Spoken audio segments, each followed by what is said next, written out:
Hey guys, it's Jeff from Pressure Luck, and today I'm making a dish that Richard always wanted me to make for a long time because every time I go to a Chinese restaurant, he always looks immediately on the menu to find black pepper beef. And much to his dismay, a lot of the times places don't carry it, oddly enough, but a few times they have. And I'm like, I'm gonna make my own version of this. It might not be exactly what you're used to, but then again, every Chinese restaurant does it differently. You can go to, the Chinese restaurant A, and they'll do it different from Chinese restaurant B, but you become really obsessed with A's version. But you know what? You have to adapt. So this recipe is gonna be really, really phenomenal, full of flavor, amazingness, but don't worry, it's not gonna be too spicy. Even though it's black pepper beef, we're gonna keep things on a level where it's gonna be completely edible for everybody, and you can of course adjust the tastes to your standards. So guys, let's go right to the Instant Pot and make some incredible black pepper beef. So since we're making black pepper beef, we need to start with what else? Some black pepper. I'm using 2 teaspoons of whole black peppercorns. Make sure they're whole. If you want it to be a little less spicy, use 1 teaspoon. A little more spicy, use 3 teaspoons. But I want to use whole ones and then take a mortar and pestle and then grind it up in there. And you can also use a pepper grinder too if you'd rather, but I like using the mortar and pestle for this because it'll crack it to be more coarse, which is what I want for this situation. You don't want to use finely ground black pepper for this. And we should look like that when we're all done. Now set that aside. Next I want to take a large white onion or a large Spanish onion if you can't find a white onion, and then slice them up long ways and then sort of cut them up into chunks that look just like this, alright? And now let's take a green bell pepper and then cut it up into large chunks just like so. So now I'm going to come to the Instant Pot and I'm going to add in 2 tablespoons of vegetable oil and 1 tablespoon of sesame oil. So now let's go down to our Instant Pot control panel and hit the saute function and adjust so it's on the more or the high setting, and then we're going to give it some heat and wait until that reads hot. And now that it says hot, our oil should be the same, and now let's toss our vegetables into it. So now let's add in our onions and peppers. And let's stir everything up and make sure that all the vegetables are coated with the oil, and we're going to let this cook for between 5 to 8 minutes until the onions become nice and brown. Just stir it up for a little bit at first and then let it set and then stir every so often. And after about 8 minutes or so, you're going to see the onions have gotten a little bit lightly browned and darker brown than other areas, which is perfect because now we want to add in our garlic. And I want to add in 1 tablespoon of sliced garlic. And we're going to stir that around with the onions and the peppers for about another 2 minutes.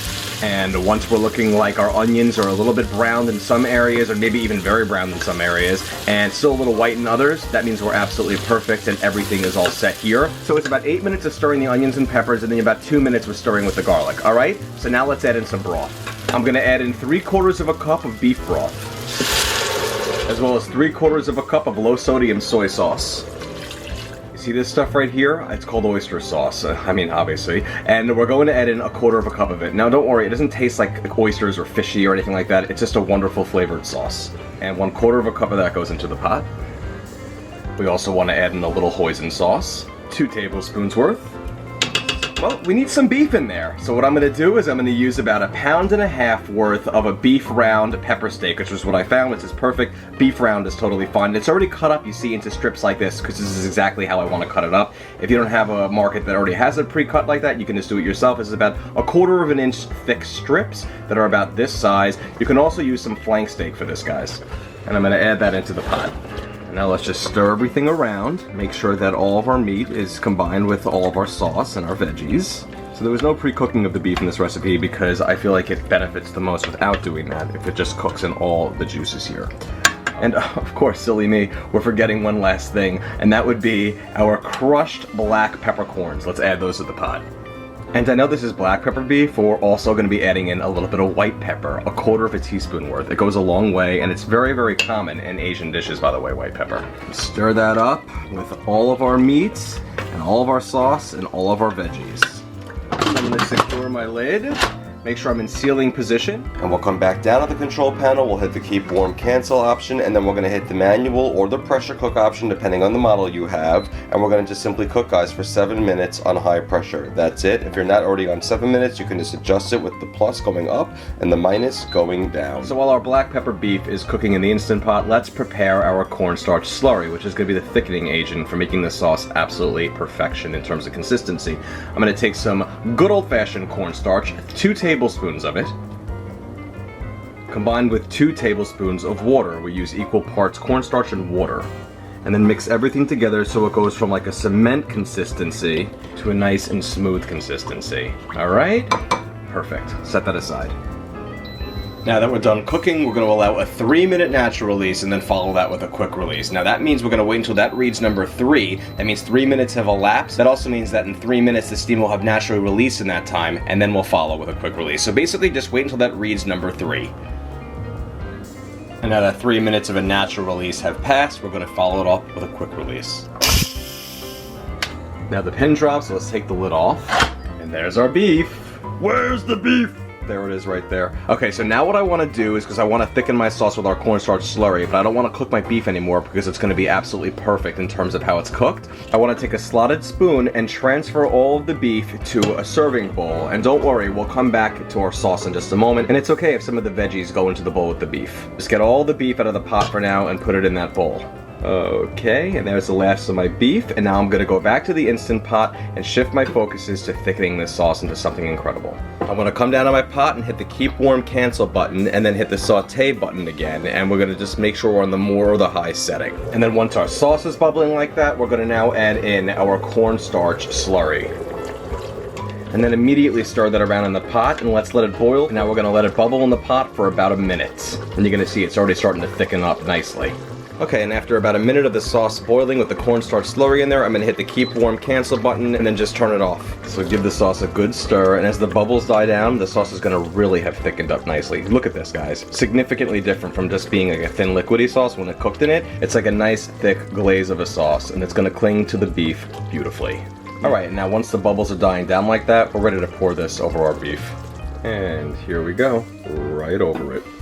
And then just evenly disperse the sauce throughout all the beef, and we're gonna see some beautiful results here, guys. And make sure all of our beef is coated in that beautiful, thick, rich, black peppery sauce. It looks absolutely beautiful. Now, I love my vegetables nice and melded into the sauce. I think it's great that way. But if you want your vegetables, like your onions and your peppers, a little crunchier and more substantial, what you can do is after you saute them, remove them with a slotted spoon, set them aside, pressure cook the beef with the sauce in there, and then once we're done pressure cooking, add the vegetables back in that stage, and then we'll pour the sauce over the meat, and then we will then add our vegetables, and you'll have more of a crunch to it. But again, I like it like this. I mean, it looks great, it smells great. I think we're ready to serve it up. All right, let's plate some of this beauty up. And we are now ready to serve. This is always my favorite part of the video. I mean, you get to try what you made, see how it came out, you know, hope it came out great. And it did. Oh boy, you know, that sauce is phenomenal because it's not too spicy. Don't worry about it. If you want it spicier, add in another 1 to 2 teaspoons of the crushed black peppercorns, but you know what, as you eat it, it's very mild, and then just about, I don't know, like 10 seconds in, a little bit of a pepper bite comes into your mouth, but it's nothing too extreme and nothing where people are gonna start, you know, drinking gallons of Gatorade. Oh, it's delicious. The meat is cooked perfectly. It's an excellent type of meat, the beef round for this. Flank steak will work as well. Serving this over rice is gonna be amazing. It's something like right out of a delicious Chinese restaurant. Delicious, it's delicious. The sauce is just absolutely to die for. The peppers and the onions basically melt right away and go right into the sauce, and it's just really creates this amazing flavor. And it's a beautiful dish to look at. The colors of the dish are perfect. The sauce is thickened to the perfect consistency thanks to our little cornstarch slurry method. It's phenomenal. It's absolutely gonna rival any Chinese restaurant you've ever been to. The flavor couldn't be more spot on in terms of like a Chinese food type dish. You like beef? You like pepper? You like Chinese food? You're gonna love this black pepper beef. Guys, for more recipes like these that are super easy to follow and have a video that goes along with everyone, go to pressurelovecooking.com for tons of recipes. You can pin any recipe there as well on the right side of the page in the sidebar. You'll see a little P for Pinterest. Go to facebook.com/pressurelovecooking and like the page for all new recipes that come out, humor, tips, things you don't want to miss. And of course, at Pressure Luck, subscribe to me on YouTube, on Instagram, Twitter, Pinterest. I have everything. The only thing I need now is a fortune cookie, and well, maybe I should make that next in the pot. Listen. Good to the last sliver of meat.